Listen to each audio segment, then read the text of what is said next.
이스라엘 백성은 출애굽 후 3개월째에 시내산에 도착합니다. 이집트로부터 시내산까지의 거리가 이 정도로 멀지는 않지만 천천히 진행하고 전쟁도 하였으므로 기간이 오래 걸린 것 같습니다. 하나님께서는 이스라엘이 시내산에 도착하자마자 모세를 시내산으로 부르십니다. 이로써 하나님께서 호렙산의 떨기나무 사이에서 이스라엘 백성을 이곳으로 인도하겠다고 말씀하셨던 예언이 성취된 것입니다. 하나님은 모세에게 이집트에서 그들을 구해내시고 인도해 오신 것을 기억하며 세상이 모두 하나님의 것이지만 특히 이스라엘은 하나님의 소유가 되고 이스라엘은 제사장 나라가 되며 거룩한 백성이 될 것임을 장로들에게 알리라 하십니다. 장로들이 이를 듣고 동의하면 이대로 하겠다고 제안하시는 것입니다. 그런데 하나님께서 그들을 지금까지 이끌어주신 것을 생각해서 긍정적인 답변을 바란다는 내용이라 볼 수 있을 것 같습니다. 사실 하나님은 사람들의 결정과 그들과의 계약을 매우 중요하게 여기시는 분입니다. 인간은 하나님을 닮아서 하나님과 비슷한 사고를 하는 존재이므로 지혜자이신 하나님께서 지혜자인 인간을 상대로 계약을 할 수 있습니다. 한번 계약을 하면 인간은 이를 계속해서 기억할 것이고 하나님은 신실하신 그분의 성품상 이를 끝까지 지키시는 것입니다. 하나님께서는 전에도 아브라함과 횃불 언약이라는 특별한 언약식을 한 적이 있습니다. 지난 54회 영상에서 전해드린 내용인데 하나님께서는 아브라함의 후손들에게 가나안을 주시기로 언약하실 때에 마치 부동산 계약서를 쓰듯이 완전한 양식을 갖춰서 하십니다. 이 계약서에는 현재 부동산의 등기부 등본상의 실소유자로서 가나안의 9족속, 양도할 땅의 번지수, 위치는 애굽강에서 유브라데스 강까지이며 이를 넘겨줄 시기와 양수자는 4대 후 아브라함의 후손들을 정하여 계약서의 기본 양식에 맞춰서 불러주신 것입니다. 그리고 마지막으로 횃불이 쪼갠 고기 사이로 지나가게 하심으로 인감도장 날인의 형식도 갖추십니다. 그 후에 하나님은 아브라함과 하신 계약의 내용을 그의 아들 이삭과 손자 야곱 때에도 계속해서 들려주시며 그들의 묵인하의 계약을 이어가십니다. 그런데 이제 횃불 언약의 최종 성취를 앞두고 있고 아브라함의 후손들이 새 나라를 세우기 전이므로 이들을 상대로 새 계약서를 쓰려고 하시는 것입니다. 그러므로 하나님께서 이스라엘 백성을 시내산 앞까지 오게 하신 가장 중요한 이유는 이 계약을 맺는 것이라 해도 과언이 아닐 것입니다. 그들이 시내산에 도착하자마자 하나님께서 바로 언약식을 진행하시는 것만 봐도 이를 알 수 있습니다. 이제 이스라엘이 하나님의 계약 조건에 동의하기만 하면 언약식을 진행하실 것입니다. 이후로는 여호와와 이스라엘 백성들 간에 정식으로 특별한 관계가 성립되어 서로에게 기대되는 역할을 분명하게 정할 수 있을 것입니다. 하나님께서는 모세에게 세계가 다 내게 속한 것이라 하십니다. 이스라엘 백성들에게 신이란 특정 민족을 보호하며 일정 지역에만 존재하는 줄 알고 있었는데 세상이 모두 하나님의 것이라는 말씀은 매우 새롭고 파격적인 선포인 것입니다. 하나님께서 이렇게 말씀하신 이유는 하나님께서 세상의 창조자이고 세상의 주인이므로 그의 뜻에 맞는 자에게는 원하는 복을 다 주실 능력이 있다는 것을 의미합니다. 하나님의 소유가 된다는 말은 세상에서 하나님이 가장 귀하게 여기는 백성이 될 것이라는 말입니다. 특별한 사명을 맡은 민족이므로 이 정도의 특혜는 주셔야 할 것 같습니다. 제사장의 역할은 하나님과 백성을 이어주고 백성들을 축복하는 것입니다. 그러므로 이스라엘이 제사장 나라가 된다는 것은 온 세상을 구원하는 일에 하나님과 세상 사이를 중재하는 역할을 맡고 그들에게 축복을 빌어줄 수 있는 유일한 백성이 된다는 것입니다. 거룩한 백성이란 불의와 죄악을 멀리하고 하나님께서 원하시는 정의를 실천하는 나라를 만들라는 것입니다. 모세는 하나님의 언약의 말씀을 백성의 대표자인 장로들에게 전합니다. 모세를 통해 하나님의 뜻을 전해들은 장로들은 한 목소리로 그대로 하겠다고 동의합니다. 그들의 의사는 백성 전체의 뜻을 대변하는 것이 되므로 이는 백성들이 스스로의 결정으로 하나님과의 언약관계 수립에 동의한 것이라 볼 수 있습니다. 모세는 이를 하나님께 전합니다. 이렇게 모세를 중개인으로 하여 서로 계약 조건을 따르기로 하는 쌍방합의가 이루어진 것입니다. 계약 조건은 이스라엘이 하나님께서 요구하시는 대로 살기로 하는 것이고 하나님은 이스라엘을 제사장 나라 삼아주시고 지켜주시고 최종적으로는 그들을 통해 그리스도를 보내주시는 것입니다. 모세가 백성들의 의사를 전하러 시내산으로 올라가니 하나님은 모든 백성들이 볼 수 있을 만한 빽빽한 구름 가운데서 모세를 만나주십니다. 그 이유는 하나님께서 모세와 말씀하시는 것을 백성들이 보게 하여 모세가 하나님의 참된 종임을 영영히 믿게 하려는 것이고 모세가 하나님과 백성들의 중간에서 계약식을 중개할 자격이 있음을 보여주시려는 뜻도 있어 보입니다. 하나님께서는 언약식을 하려면 백성들이 이틀간 성결하게 준비하고 3일째에 모두 나와서 산 앞에 서라 하십니다. 그러면 하나님께서 강림하셔서 백성들을 직접 만나겠다고 하십니다. 이 날은 향후 영원히 지속될 계약을 하는 날이므로 하나님께도 이스라엘 백성들에게도 매우 중요한 날이 될 것입니다. 백성들이 자신을 성결하게 하는 방법은 이틀 동안 옷을 빨고 마음도 정결케 하고 몸도 거룩하고 깨끗하게 하는 것입니다. 내적 성결을 위하여 외적 성결까지도 유지하도록 하신 것입니다. 사람들은 산 밑에서 산 위에 강림하시는 하나님을 바라보기만 하려고 해도 사흘 동안 자기를 정결케 만들어야 합니다. 이는 죄악된 인간의 성결함 없이는 결코 거룩한 하나님께 가까이 접근할 수 없다는 사실을 보여주시는 것입니다. 이 기간 동안은 특별히 여인과의 관계를 삼가도록 명하십니다. 비슷한 예로 사무엘상 21장 5절에는 다윗이 제사장에게 우리가 참으로 3일 동안이나 부녀를 가까이 하지 아니하였나이다 하고 성결함을 고백한 적이 있습니다. 그러나 이는 특별한 의식을 앞두고 잠시 쾌락을 멀리하라는 뜻일 뿐 부부간의 성관계가 부정하다는 뜻은 아닐 것입니다. 이때 하나님은 백성들뿐만 아니고 제사장들도 몸을 성결케 하도록 명하십니다.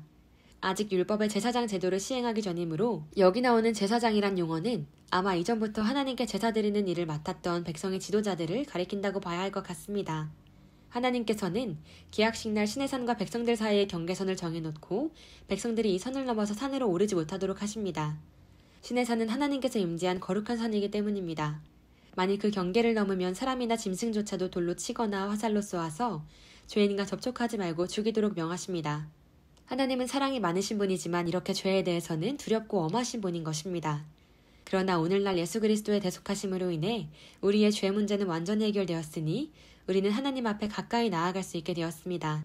드디어 3일째에 온 백성과 모세가 여호와를 맞으려고 나와서 산기슭에 섰습니다. 시내산 전체가 연기로 뒤덮인 상태로 또한 그 연기가 온기에서 나오듯이 사방으로 거세게 솟아오르는 중에 여호와께서 불 속에서 강림하십니다. 참으로 놀랍고도 무서운 광경입니다. 이는 모두 하나님의 위엄성과 그의 영광과 위대성을 나타내신 것입니다. 천사들이 부르는 큰 나팔 소리가 온 산을 진동합니다. 이렇게 하나님의 임재 시에 천사들이 나팔을 부는 일은 성경에 여러 번 기록되어 있습니다. 백성들은 하나님의 영광과 위엄을 목격하고 경외감으로 모두 떨었습니다. 이렇게 본성적으로 죄인된 인간은 거룩하신 하나님의 영광 앞에서 떨릴 수밖에 없는 것입니다. 모세가 여호와를 부르니 하나님께서 계약식을 본격 시작하기 전에 백성들이 모두 들을 수 있는 소리로 모세에게 산으로 올라오라 말씀하십니다. 모세는 현재 온 백성들이 시내산 입구에 서 있는 상태이므로 산의 정상까지 올라간 것이 아니고 아마 연기 속으로 들어가서 조금 더 이동한 후에 하나님의 지시사항을 들었을 것입니다.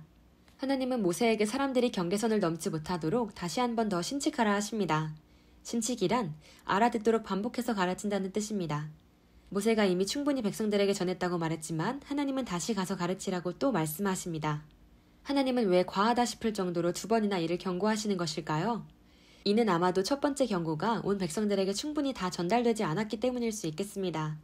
명령이 잘 전달되었다 해도 백성이 워낙 많으니 그들 중에 다른 생각을 가진 사람이거나 어리석은 사람들이 별 생각 없이 산으로 오를 수 있기 때문입니다. 혹은 이대로라면 명령을 가볍게 여기다가 죽는 사람이 발생할 수 있음을 하나님께서 아시기 때문일 것이기도 합니다. 만약 엄중한 언약식 중에 누군가 이를 어겨서 죽게 된다면 큰 문제가 생깁니다.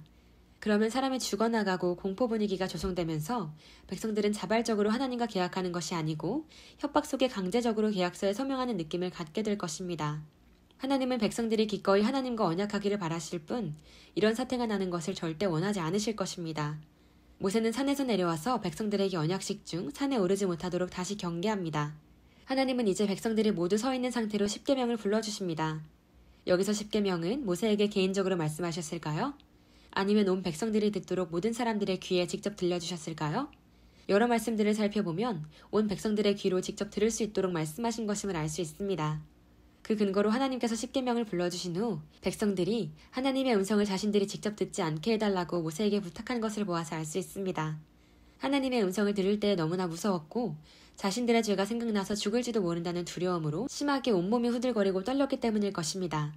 또한 신명기 5장 22절에 여호와께서 이 모든 말씀을 산 위 불 가운데 구름 가운데 흑암 가운데서 큰 음성으로 너희 총회에 이르신 후에 더 말씀하지 아니하시고 그것을 두 돌판에 서서 내게 주셨느니라 기록함으로써 하나님께서 큰 음성으로 그들에게 직접 십계명을 들려주셨다는 것을 확인할 수 있습니다. 또한 신명기 4장 33절에서는 어떤 국민이 불 가운데에서 말씀하시는 하나님의 음성을 너처럼 듣고 생존하였느냐. 신명기 4장 36절에서는 여호와께서 너를 교훈하시려고 하늘에서부터 그의 음성을 내게 듣게 하시며 라고 기록되어 있습니다. 하나님은 이렇게 이스라엘의 헌법과도 같은 가장 중요한 십계명을 온 백성의 귀에 직접 들려주신 후 그 하위 법령이라 할 만한 명령들을 계속해서 불러주시는데 이는 시내산의 연기 속으로 모세만 따로 불러서 들려주십니다. 하나님은 모세가 산에 오르기 전에 먼저 5절 분량의 말씀을 해주십니다. 이는 여호수아나 혹은 그의 다른 사환에게 적어두도록 하였을 것입니다. 그리고 모세는 산에 올라서 출애굽기 21, 22, 23장의 100계절에 해당하는 말씀들을 듣고 내려와서 백성들에게 가르쳐줍니다. 그런데 이 긴 말씀을 모세는 어떻게 백성들에게 가르쳐 줄 수 있었을까요? 필기도구를 가지고 가서 말씀의 요점만 적어올 수도 있겠으나 그렇게 하려면 시간이 많이 걸리고 또한 모세가 미리 알고 준비하지 못했을 것이므로 그냥 하나님의 말씀 전체를 다 외워서 가르쳤을 가능성이 높아 보입니다. 사람이 백절되는 말씀을 한 번만 듣고 완전히 기억할 수 있을까요? 충분히 가능합니다.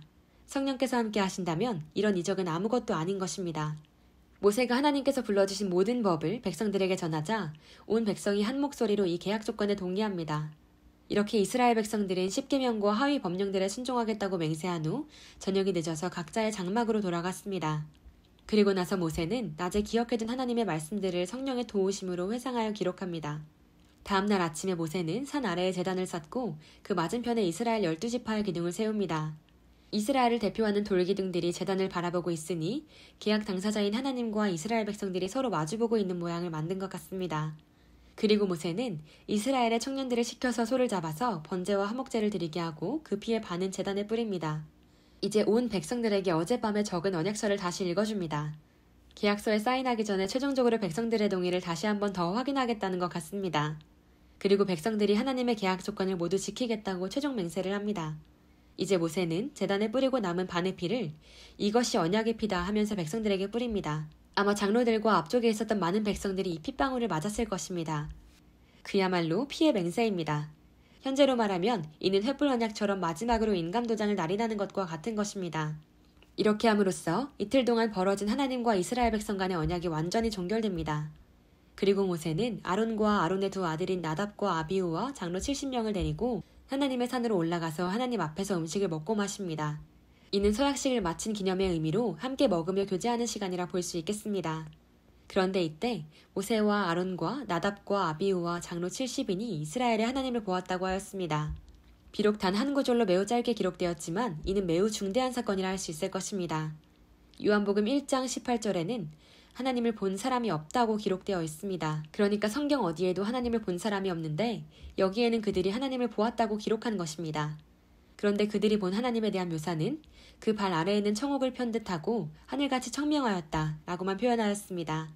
그렇다면 그들은 아마 하나님을 본 것이 아니고 하나님이 계신 곳의 아래를 본 것이라 할 수 있겠습니다. 하나님은 형체가 없으시므로 그들에게 하나님의 본 모습을 보여주실 수가 없습니다. 그러므로 이번 경우는 하나님께서 그들에게 보여주시고자 하는 범위 내에서 하나님께서 만들어주신 시각적인 현상만 본 것이 맞을 것입니다. 그렇다 해도 이렇게 가까이서 여러 사람이 하나님을 시각적으로 경험한 경우는 성경에서 이곳이 유일하다고 할 수 있겠습니다. 모세는 이것이 하나님을 본 것이라 단정하였습니다.